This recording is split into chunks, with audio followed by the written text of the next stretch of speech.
नमस्कार, आपका स्वागत है। दोस्तों, वास्तुशास्त्र एक प्राचीनतम ग्रंथ है।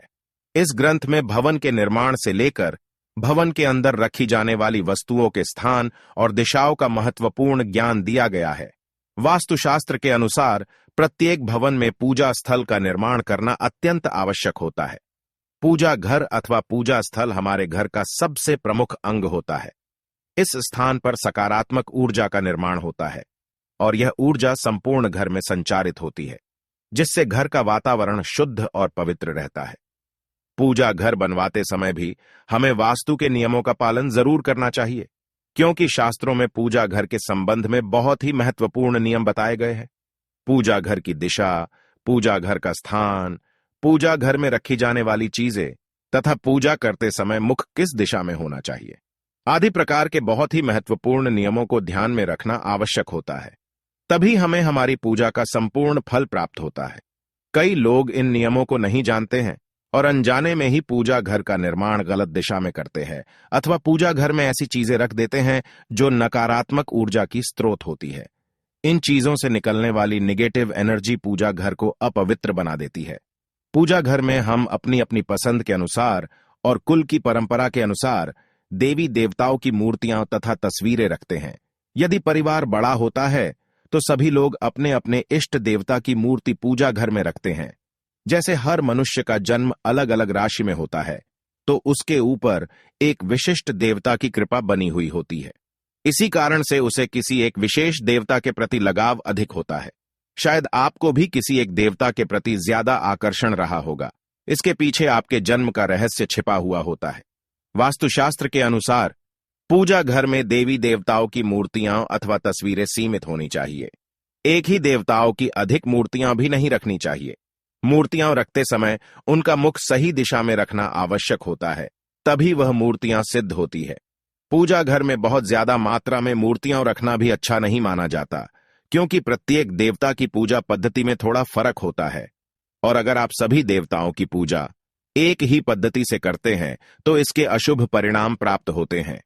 इसीलिए जिन देवताओं की पूजा विधि आपको पता है, केवल उन्हीं की मूर्तियां अथवा तस्वीरें रखनी चाहिए। कुछ देवताओं को उग्र माना जाता है और उनकी पूजा विधि भी अत्यंत कठिन होती है, इसीलिए उनकी मूर्ति पूजा घर में नहीं रखनी चाहिए। इसीलिए आज हम आपको पूजा घर से संबंधित उन सभी महत्वपूर्ण नियमों के बारे में बताने जा रहे हैं जो आप सभी को पता होने चाहिए। अगर आप शास्त्रों में बताए गए इन नियमों के अनुसार पूजा करते हैं तो आपको आपकी पूजा का फल निश्चित ही प्राप्त होगा, इसमें कोई शंका नहीं है। तो चलिए जान लेते हैं पूजा घर से संबंधित नियमों के बारे में। सबसे पहली और बड़ी गलती जो अक्सर हम सभी से हो ही जाती है, वो है मंदिर को अस्वच्छ रखना। पूजा घर में मंदिर को, जिसमें आप भगवान को स्थापित करते हैं, कभी भी अस्वच्छ नहीं रखना चाहिए। साथ ही हमें भी पूरी तरह से स्वच्छ होकर ही पूजा घर में जाना चाहिए। चप्पल जूते पहनकर या गंदे पैरों से पूजा घर में नहीं जाना चाहिए। दूसरी महत्वपूर्ण बात यह है कि हमारे पूजा घर का दरवाजा कभी भी दक्षिण दिशा में खुलने वाला बिल्कुल भी नहीं होना चाहिए। दक्षिण दिशा मृत्यु के देवता यमराज की दिशा मानी जाती है। इस दिशा में भगवान के लिए लगाए गए दिए की ज्योत भी नहीं होनी चाहिए। इसी प्रकार से देवी देवताओं के मुख भी दक्षिण दिशा में कदापि नहीं होने चाहिए। साथ ही यह भी ध्यान रखें कि देवी देवताओं के मुख एक दूसरे के आमने सामने ना हो। तीसरी बात है, पूजा घर में कभी भी खड़े हुए और नाचते हुए गणपति की मूर्ति ना रखें। तांडव करते हुए भगवान शिव की मूर्ति अथवा तस्वीर ना हो। हनुमान जी की तथा माता की रौद्र रूप में फोटो या मूर्ति कभी भी नहीं लगानी चाहिए। किसी भी भगवान की हमेशा ही शांत और बैठी हुई अवस्था में, अर्थात विराजमान अवस्था में ही मूर्ति होनी चाहिए। पूजा घर में किसी भी देवता की खंडित मूर्ति कभी नहीं रखनी चाहिए। चौथी बात है, पूजा घर में भूलकर भी किसी जीवित या मृत व्यक्ति की तस्वीर देवताओं के साथ नहीं लगाएं। यह बिल्कुल भी शुभ नहीं माना जाता है। कई लोग साधु संतों की तस्वीरें अथवा मूर्ति पूजा घर में भगवान के पास रख देते हैं। वास्तुशास्त्र में ऐसा करना शुभ माना नहीं गया है। घर के मंदिर में पूजा के लिए मूर्तियां रखी जाए या तस्वीरें, किसी भी देवता की एक से अधिक नहीं होनी चाहिए। साथ ही उन तस्वीरों या मूर्तियों की ऊंचाई 4 या 5 इंच से अधिक नहीं होनी चाहिए। जहां तक घर के मंदिर में शिवलिंग रखने का प्रश्न है, तो घर के मंदिर में 2 इंच से बड़ा शिवलिंग नहीं रखना चाहिए। यदि आपको अपने घर के मंदिर में बजरंगबली हनुमान जी की मूर्ति रखनी है, तो बाजार से खरीद कर ऐसी मूर्ति लाइए जो बैठी हुई अवस्था में आशीर्वाद देती हुई हो। घर के मंदिर में रखी जाने वाली देवी देवताओं की मूर्तियां या तस्वीरों के मुख प्रसन्न चित्त होने चाहिए। मंदिर में रखी गई मूर्तियों की बीच में कुछ दूरी अवश्य ही होनी चाहिए। घर के मंदिर में माता काली, भैरव जी और शनिदेव जी की मूर्ति रखना वर्जित है। पांचवी बात है, हमारे प्राचीन हिंदू शास्त्रों में 5 देवों की प्रतिमा पूजा बताई गई है। इसीलिए प्रत्येक घर के मंदिर में इन 5 देवताओं की मूर्ति अथवा तस्वीर अवश्य ही होनी चाहिए। मंदिर में सूर्य देव की तस्वीर अवश्य लगाए। गणेश जी, भगवान विष्णु, मां पार्वती और भगवान शिव, इन 5 देवताओं की पूजा घर में अवश्य होनी चाहिए, तभी वह पूजा घर संपूर्ण होता है। शास्त्रों में यह भी वर्णित है कि पूजा घर में देवी देवताओं की प्रतिमाएं हमारे अंगूठे से बड़ी नहीं होनी चाहिए।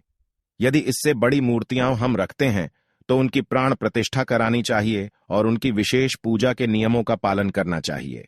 ध्यान रहे, पूजा घर में भूल से भी किसी भी देवी देवता की खोखली मूर्ति नहीं रखनी चाहिए। मूर्ति मिट्टी की हो अथवा धातु की, वह कभी खोखली ना हो। ऐसी मूर्तियां जल्दी खंडित हो जाती है। मंदिर में चित्र लगाते समय ध्यान में रहे कि देवी देवताओं के चित्र फटे हुए अथवा धुंधले ना हो। छठी बात है, घर में देवी देवताओं की उग्र प्रतिमाएं अथवा चित्र भी ना लगाएं। भगवान का जो रूप आपको प्रिय हो, वही रूप आपके सामने होना चाहिए।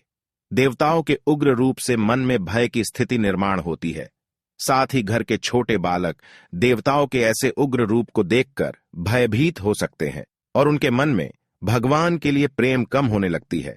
इसीलिए पूजा घर में सदैव ही प्रसन्न मुद्रा वाली मूर्ति ही रखनी चाहिए, जिन्हें देखकर मन में प्रेरणा जागृत हो।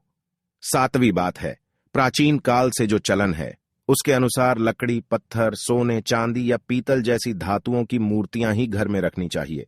वैसे धातु की मूर्तियां महंगी होने के कारण आजकल पत्थर की मूर्तियों को भी बहुत से लोग घर में पूजा के लिए रखते हैं। पाषाण की मूर्ति सर्वश्रेष्ठ मानी गई है, क्योंकि इन्हें स्वच्छ करना आसान होता है। धातु की मूर्ति भी उत्तम होती है, क्योंकि ये जल्दी नहीं टूटती है। मिट्टी की मूर्ति रखने पर इनके टूटने की संभावना बनी रहती है और इन्हें स्वच्छ करना भी कठिन होता है। इसीलिए घर के मंदिर में ऐसी मूर्तियां रखे जो टूटे नहीं और उन्हें आसानी से स्वच्छ किया जा सके। घर के मंदिर में भूल से भी प्लास्टिक की अथवा प्लास्टर ऑन ऑफ पेरिस की मूर्तियां ना रखे। वास्तुशास्त्र में ऐसी मूर्तियों की पूजा करना अशुभ माना गया है। 8वीं बात है, वास्तुशास्त्र के अनुसार घर में मंदिर का स्थान कहाँ पर होना चाहिए। दोस्तों, भगवान तो इस संसार के कण कण में विराजमान है, लेकिन जहां बात करें मंदिर की, तो उसके लिए निश्चित स्थान की आवश्यकता होती है, ताकि ईश्वर का स्मरण करते समय हमारा ध्यान केंद्रित हो। इसके लिए वास्तुशास्त्र में पूर्व दिशा का निर्धारण किया गया है। यदि मंदिर को पूर्व और उत्तर की दिशा के मध्य में बनवाया जाए तो यह सर्वोत्तम होता है, क्योंकि यह स्थान सकारात्मक ऊर्जा का स्थान होता है। इसी दिशा से सकारात्मक ऊर्जा घर में प्रवेश करती है। लेकिन ध्यान रहे, आपके घर का मंदिर वॉशरूम या शौचालय से दूरी पर होना चाहिए। अपने घर का पूजा स्थल ऐसे स्थान पर कदापि न बनाएं जहां पास में वॉशरूम हो, क्योंकि वॉशरूम या शौचालय नकारात्मक ऊर्जा का क्षेत्र है। ऐसे स्थान पर मंदिर बनाने से अशुभ परिणाम प्राप्त होते हैं। पूजा करते समय नकारात्मक ऊर्जा आपको प्रभावित कर सकती है।